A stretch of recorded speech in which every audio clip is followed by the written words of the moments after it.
Salam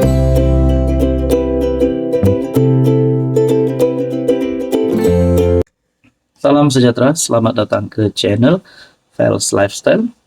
Terima kasih karena terus setia dan terus bersama di dalam channel ini. Tuan-tuan, berkaitan dengan pilihan raya negeri 17 Sabah, semakin banyak cerita panas yang kita dapat lihat di media sosial. Kita juga lihat ada beberapa video kontroversi berkaitan dengan cabut bendera. Kita juga lihat ada pemasangan bendera yang sehingga melibatkan kemalangan dan sebagainya lah. Jadi kita juga ada dengar berkaitan dengan ahli parti ini sehingga ratusan orang pindah ke parti ini. Nah, jadi siapakah ini? Siapakah parti-parti ini yang kehilangan ratusan ahlinya ataupun penyokongnya sebelum ini? Nah, ada beberapa maklumat yang saya dapat dari FB yang berkaitan dengan ini, dari FB page Kupi-Kupi Politik Sabah dan dari FB page Borneo Voice. Nah, teman-teman, ada isu baru-baru ini berkaitan dengan kepimpinan warisan.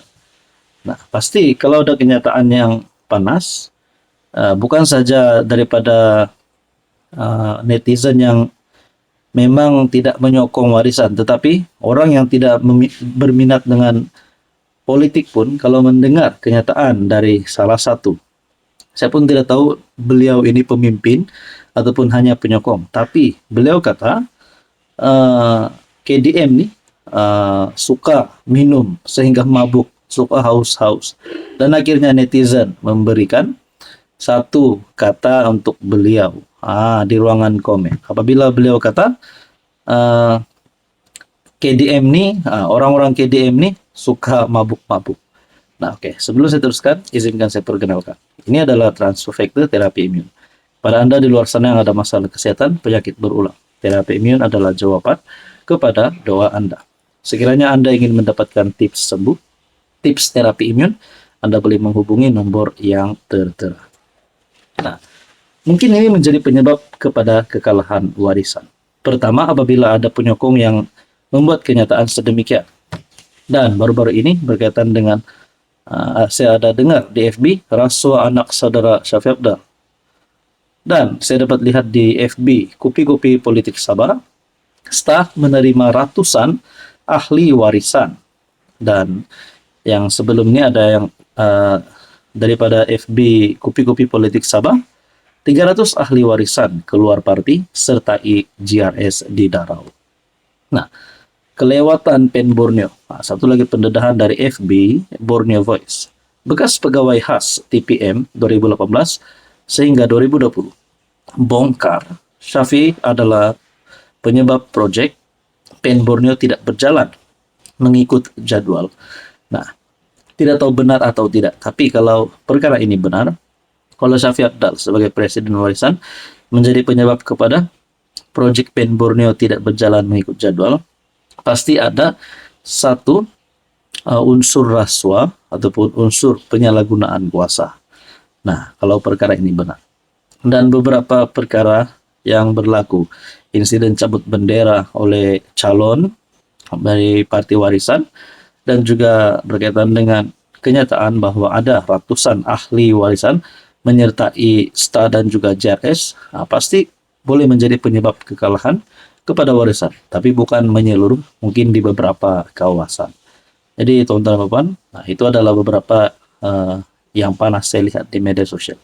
Jadi Anda rasa warisan masih mampu menang majority ataupun akan menang separuh ataupun mungkin akan menang hanya beberapa kursi saja? Apa komen Anda? Salam sejahtera, selamat datang ke channel Fels Lifestyle. Terima kasih kerana terus setia dan terus bersama di dalam channel ini. Pilihan raya negeri ke-17 Sabah semakin panas. Sana sini kita dengar ada saja isu, ada saja komen, penolakan, dan juga sokongan terhadap parti dan calon yang mereka pilih.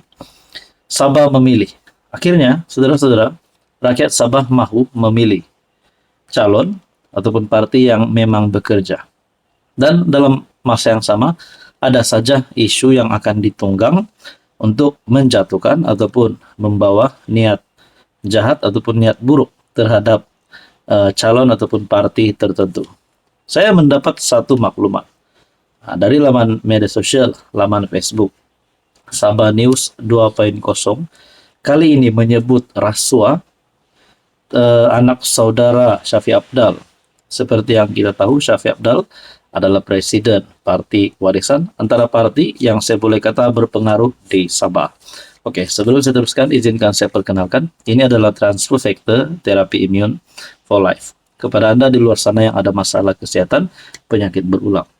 Terapi imun adalah jawaban kepada doa Anda. Sekiranya Anda ingin mendapatkan tips dan maklumat tentang terapi imun, sekiranya Anda mau ikhtiar sembuh dengan penyakit yang Anda alami hari ini, Anda boleh menghubungi saya di nomor yang tertera.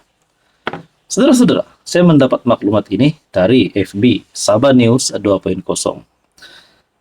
Rasuah seorang pemimpin wira warisan sempurna, Muhammad Saifullah Muhammad Minggu, 20 November 2025, disabitkan bersalah di Mahkamah Session Kuala Lumpur atas 8 pertuduhan rasuah melibatkan jumlah keseluruhan RM 1,77 juta dengan gambar dan caption. Rasuah anak saudara Syafiq Apdal, pemimpin wira warisan, dihukum penjara 6 tahun, denda RM 8,8 juta. Image warisan terus tercalar. Saudara-saudara, kalau perkara ini benar, pasti warisan dan juga Syafiq Apdal perlu bertanggung jawab untuk memberikan penerangan tentang perkara ini. Kenapa? Sebab pasti ada yang pengundi akan bertanya perkara ini benar atau tidak, dan kalau benar, apa tindakan Syafiq Apdal sebagai presiden warisan? Karena ditulis di sini pemimpin wira warisan. Tidak tahulah kalau ini benar, pemimpin wira warisan ini masih lagi memegang jawatan itu atau tidak. Tapi pasti perkara ini perlukan penerangan. Ada yang kata, ada-ada saja yang dikaitkan untuk menjatuhkan pihak lawan. Bukan di SEE, bukan di SSE yang rasuah. Kalau betullah anak buah di SSE baru seorang, yang YB JRS seramai 15 orang itu, JRS tidak tercalarkan. Itu satu balasan daripada penyokong warisan. Nah, isu politik itu ditangkap setelah keluar dari Parti Warisan bersama menterinya, Muhammadin, tetapi di Kementerian Pelancongan Malaysia. Jadi dalam artikel yang lain juga berkata, berkaitan dengan isu ini, satu perkongsian yang saya lihat kali ini daripada FB, laman media Sabah News 2.0, dengan satu video, warisan cakap mahu hapus rasuah. Tapi anak saudara presiden parti sendiri disabitkan rasuah RM 1,77 juta. Jadi tuan-tuan dan bapak, ini mungkinkah ini akan menjadi penyebab kepada kekalahan warisan, atau sebaliknya ini tidak akan mengganggu perjuangan warisan, campaign warisan, sehingga pilihan raya nanti? Apa komen Anda? Hai, hello, salam sejahtera. Oke, saya kongsikan kepada Anda produk-produk yang saya tag dalam video saya. Ini adalah Jeep Buluwo Men Sling Bag. Ramai yang minat bag ini, Jeep Buluwo Men Sling Bag. Kita ada Korean style glasses ataupun kacamata style Korean yang sangat viral di media sosial. Kita juga ada NY Head Bucket. Boleh guna di mana-mana. Jalan-jalan, nak memancing boleh guna. Kita ada dua warna. Oke, ini adalah NY Head Bucket. And then kita ada perfume yang viral yang ramai suka. EDP ataupun Desandra Men Perfume. Ini Desandra Men Perfume. Kita ada Rexona yang menjadi kegilaan ramai, terutamanya kepada wanita. Rose Glow Rexona. Dan kita ada smartwatch. Amazfit T-Rex smartwatch. Semua produk ini saya tag dalam video, Anda boleh semak.